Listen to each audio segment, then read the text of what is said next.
My seller spent no money updating her home. She sold for $70,000 more than list price. Hey, it's me, Kati. So I am going to talk about exactly how we did the strategy to get her $70,000 more than list price without updating her home. So a woman in my town reached out to me, and this was about 5 years prior to her deciding that she wanted to move. And a lot of people, when they talk to me, they call me, they feel obligated, they feel stressed because they don't want to bother me. They don't want to waste my time if they're not sure that, first of all, if they're going to use me, or second of all, if they're actually going to move. She didn't understand what her plan was going to be, but I did offer a free seller seminar, and this was open to anybody to come. And so she felt like she could handle coming to that and not feeling obligated for me to help her or to put any pressure on me to help. Now, a lot of agents out there will help you early, like 3 to 5 years before you're ready to move. So this one was super sweet, super nice, very unsure about what to do, very nervous, very scared because her husband had just been diagnosed with dementia. And she knew that she was going to have to plan for them on how they were going to actually move out of their house. He had originally been the one who had done all the work, paid all the bills, took care of her and the household. And so she knew that she was going to have to do that. And it was a very, very stressful time for her. By me offering up that seller seminar, it allowed her to come and not feel obligated. It's kind of like you watching these videos on YouTube. You get the information you need from a real estate agent without requiring any obligation from me. So when she came to me, she really thought she needed to kind of update her whole kitchen, update her bathrooms, replace all of her carpet, paint the whole house, do everything in this house. In addition, she also didn't know where they were going to move. She knew that they were going to need some type of one-story living, but she just didn't know how to manage this process. After the seller seminar, I kept in touch with her, and I would reach out to her every month or so, and I'd say, hey, do you want me to come over and take a look at your house? I can tell you what you need to do. And she'd say, no, I don't want to waste your time. I don't want to cause any issues. I don't want you to feel obligated. And I said, this is what we do. And truly, this is what agents do, is we build that relationship early. She finally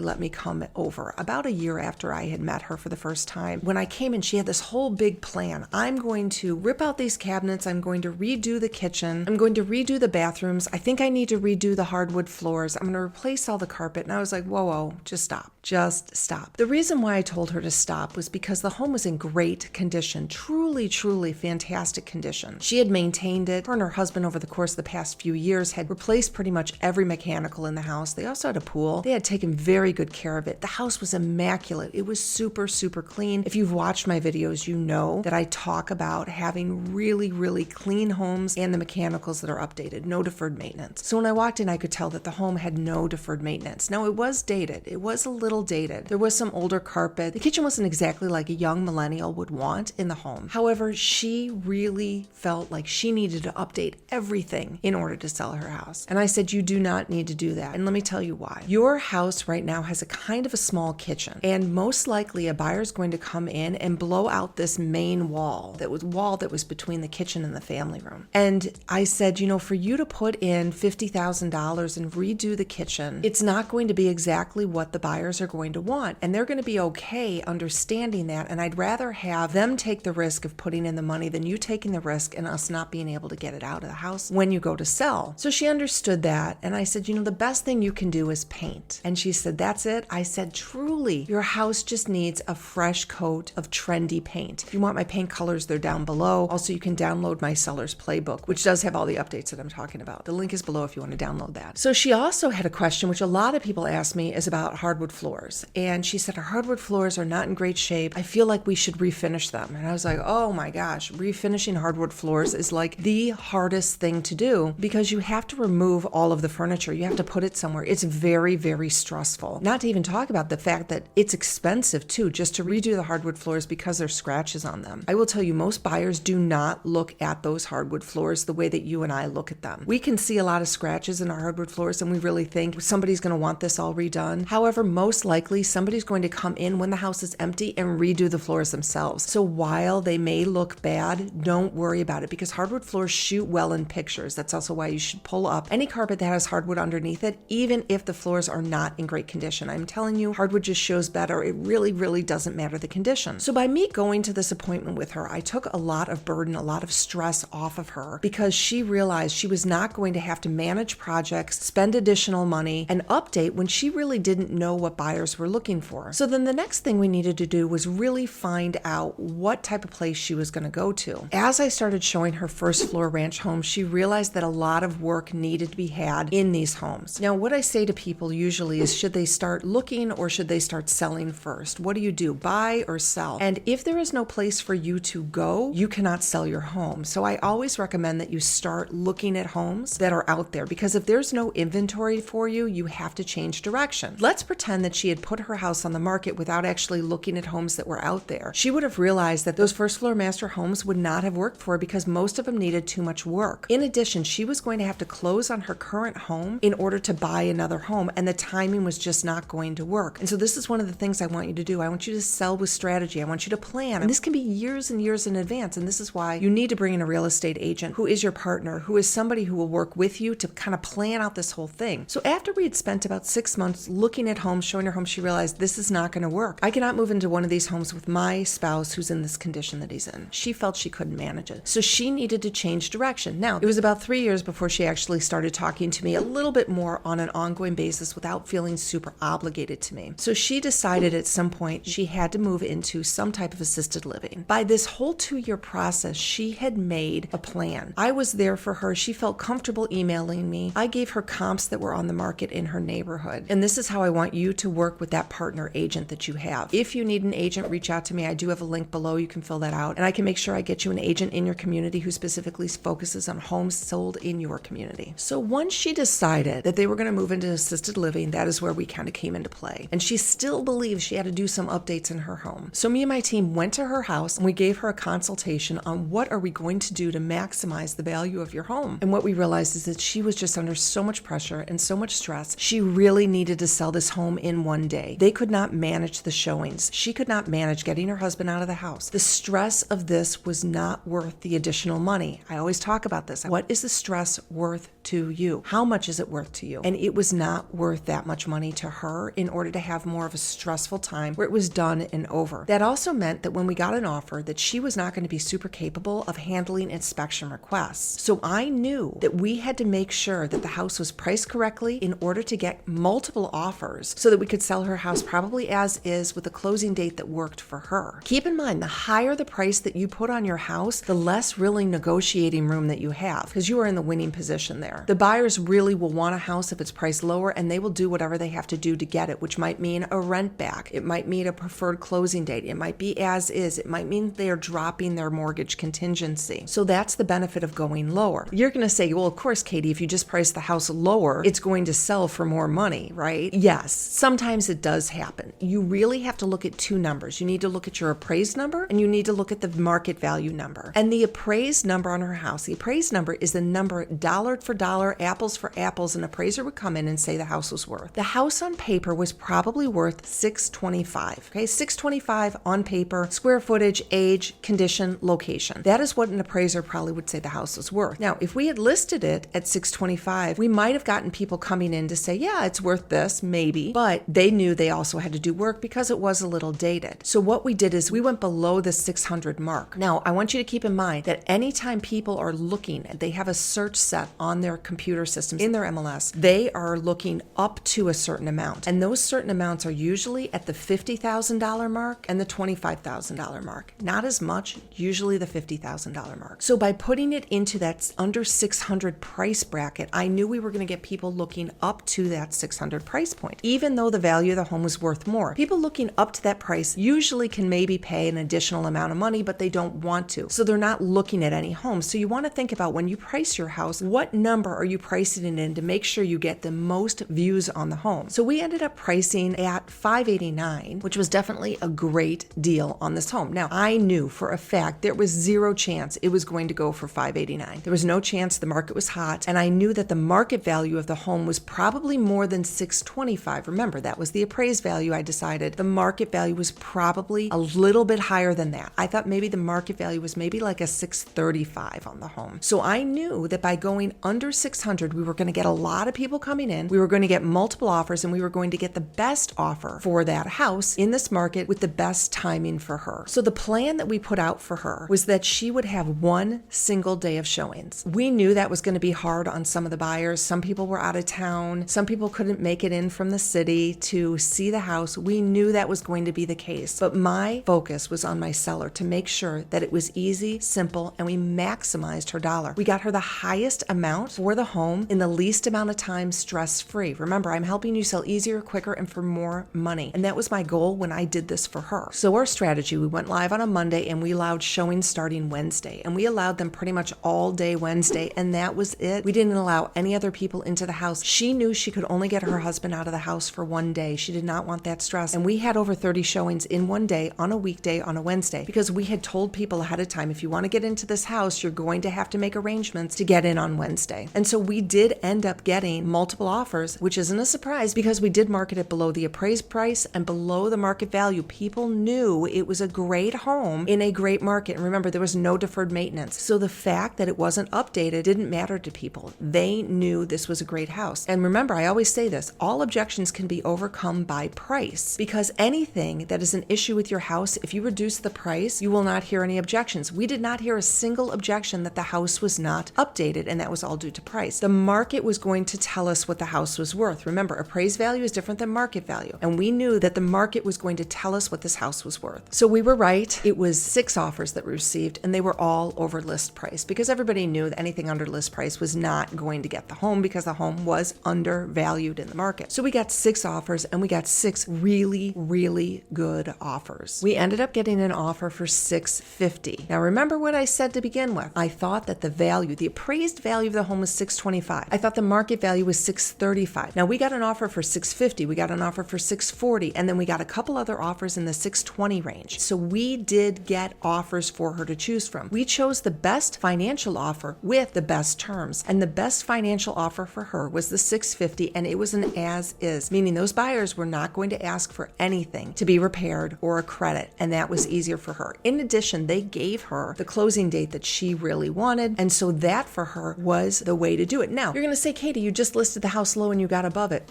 No, that's not really how it goes. Is you have to be very strategic, and your agent really has to understand how to guide you through this process. And so the agent is going to make sure that you're doing the right updates. Again, if you need that seller's playbook, I got that link below. That is going to show you the low cost, high return updates you should be making, and the high cost, low return updates you definitely should not do. Make sure you download that. And so that is what gets you the highest value for your home, because it's not about getting the highest dollar amount. So if she had put in a new kitchen and she had spent maybe $50,000 on a new kitchen, would we have gotten $650 for the home? We probably would have, right? We probably would have gotten $675 for the home. But remember that that kitchen was still very, very small. So if she had put in that money, she would not have net as much as she net because of the strategy that we had. So it's not always about getting the highest price. It's about being strategic in the money that you put into the home, because any home will sell. It just depends what dollar amount you put on it and the strategy and the marketing that you have. This type of story that I'm telling you is pretty typical. I have thousands of stories that I talk about on my YouTube channel. I want to make sure that you like and subscribe to it if you found this valuable, because I don't want you to miss this. This is good for you even if you are not selling for 5 years or 10 years, because I talk to you about how to make sure you're increasing the value of your home year after year after year. It's not just when you go to sell. In fact, I don't want you just to be watching my videos when you're going to sell. I want you to think about watching these videos on an ongoing basis, and make sure you share this video with your friends and your family if you find this to be interesting. Again, I have got my seller's playbook below that is going to show you the low cost, high return items that you absolutely should be making to your home, and the high cost, low return items that you should not be updating. It is a game changer, and when you go to sell, I am telling you, you will thank me in the end. And if you've really enjoyed this, please give me a comment below. Let me know what you think, and I am available for anybody to reach out at any time. Thanks for watching.